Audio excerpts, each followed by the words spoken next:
আসসালামু আলাইকুম ওয়া রাহমাতুল্লাহি ওয়া বারাকাতুহু। প্রিয় দর্শক, কথায় আছে আপনি যদি কাউকে বিপদে ফেলতে খাল খনন করেন, আপনার জন্য অন্য কেউ নদী খনন করবে বিপদে পড়ার জন্য। এবং এটাই সত্য হয়ে যাচ্ছে আজকে মধ্যপ্রাচ্য জুড়ে আমেরিকার পরাজয় দেখে। আজকে আমেরিকার পরাজয় নিয়ে একটি রিপোর্ট করেছে ইত্তেফাক পত্রিকায়। আমি তুলে ধরছি আপনাদেরকে ইত্তেফাক পত্রিকা থেকে।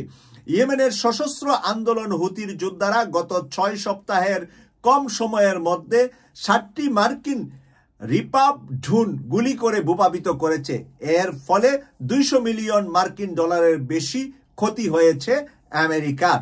প্রতিরক্ষা কর্মকর্তাদের মতে গত সপ্তাহে 3টি ড্রোন ভূপাতিত করা হয়েছে।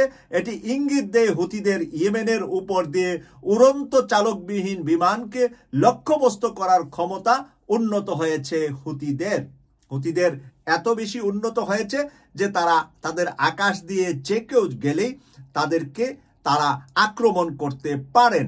নাম প্রকাশ না করার শর্তে কর্মকর্তারা এপিকে জানিয়েছে ড্রোনগুলো আক্রমণাত্মক অভিযান বা নজরদারি পরিচালনা করছিল, তাই সেই ড্রোনগুলাকে তারা সেভাবে ভূপাতিত করেছে, গুলি করে সেগুলোকে ধ্বংস করে ফেলেছে, যার মূল্য 200 মিলিয়ন মার্কিন ডলারের চাইতে বেশি।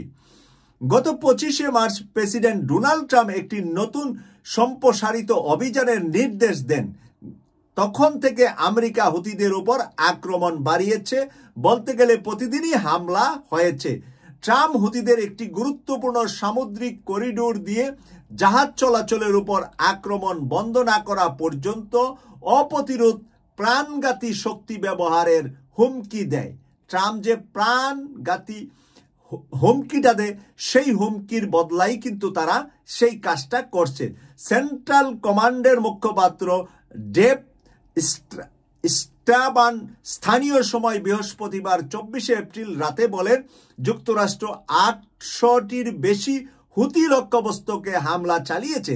এই হামলায় একাধিক কমান্ডার অ্যান্ড কন্ট্রোল স্থাপনা, বিমান প্রতিরক্ষা ব্যবস্থা, উন্নত অস্ত্র তৈরির কারখানা, উন্নত অস্ত্র সংরক্ষণের স্থান ধ্বংস করা হয়েছে এবং শত শত হুতি যোদ্ধা ও অসংখ্য হুতি নেতা নিহত হয়েছে। যুক্তরাষ্ট্র দাবি করছে যে এখানে তাদের এই আক্রমণের কারণে তাদের অনেক ক্ষয়ক্ষতি হুতিদের হয়েছে, কিন্তু যুক্তরাষ্ট্রের যে 60টি ড্রোনের মূল্য 200 মিলিয়ন মার্কিন ডলার, সেই মূল্য কি হুতিরা হারিয়েছে, না সেই মূল্য দামের জিনিস হুতিদের কাছে আছে? এখন আমেরিকা যত দামি জিনিস ব্যবহার করে, সেই দামি জিনিস একটা নষ্ট হলে আর হুতিদের 100 জিনিস নষ্ট হলে সমান মূল্য হবে না। প্রিয় দর্শক, সেই কারণে আমেরিকার অর্থনীতিতে এটা বিরাট বড় আঘাত যে 200 মিলিয়ন মার্কিন ডলার মূল্যের 60টি ড্রোন তাদের ধ্বংস করে ফেলেছে হুতিরা। আরেকজন প্রতিরক্ষা কর্মকর্তা নাম প্রকাশ না করে এপিকে বলেন, ড্রোন ধ্বংসের ঘটনাগুলো এখন তদন্তাধীন। মার্কিন হামলা বৃদ্ধি বিমানের ঝুঁকি বাড়িয়ে তুলতে পারে, তবে এই অঞ্চলে সৈন্য সরঞ্জাম ও স্বার্থ রক্ষার জন্য সম্ভাব্য সকল ব্যবস্থা গ্রহণ করবে যুক্তরাষ্ট্র। এই বিষয়টা নিয়ে যে ধরনের চিন্তা টেনশন এখন হচ্ছে পশ্চিমা বিশ্ব সহ আমেরিকার এই যুদ্ধটা হুতিদের সাথে করতে গিয়ে আমরা জানি যে গত 2 বছর যাবৎ হুতিরা সমুদ্র পথে যে করিডোরটি আছে, সেই করিডোরটি তাদের দখলে রেখেছে। আমেরিকান জাহাজ, ইসরায়েলি জাহাজ এবং মুসলিমদের বিরুদ্ধে যারা লড়াই করছে, তাদের জাহাজ ওদিক দিয়ে গেলেই ইয়েমেনের সেই হুতিরা সেই জাহাজগুলোর উপরে আক্রমণ করে। সেই আক্রমণের ভয়ে বহু জাহাজ হতাহত হওয়ার কারণে তারা এখন কয়েক হাজার মাইল ঘুরে জাহাজ দিয়ে ব্যবসা করতে হচ্ছে। প্রিয় দর্শক, আমরা কিন্তু সেই যুদ্ধ আর সেই দাবানল বা সেই ধরনের কোনো তাদের মধ্যে এটা চাই না। আমরা কিন্তু শান্তিপ্রিয় মানুষ, কিন্তু শান্তিপ্রিয় মানুষের মাঝে কিছু কিছু মানুষ অশান্তি করে পৃথিবীতে বাণিজ্য করতে যখন চাচ্ছে, তখনই এই সংঘাতগুলা হচ্ছে। বৈষম্য শিকার যখনই মানুষ হবে, যখনই মানুষ নিপীড়িত হবে যে অর্থের জন্য আমাকে এখানে বৈষম্য করা হচ্ছে, তখনই মানুষ জেগে ওঠে তার স্বাধীনতার জন্য, তার নিজের প্রাপ্য অধিকার ফিরে পাওয়ার জন্য।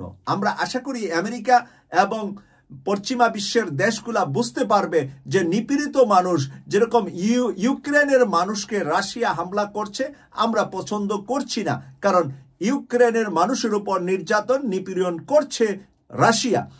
অনুরূপভাবে আমেরিকা বা ইসরায়েল যদি অন্য কারোর উপরে এরকম হামলা করে এই ধরনের ক্ষতিগ্রস্ত করে তারা নিজেরা লাভবান হতে যায়, তখন তারা নিজেরা বিপদে পড়বে এবং সেই বিপদে কেউ কিন্তু এগিয়ে আসে না।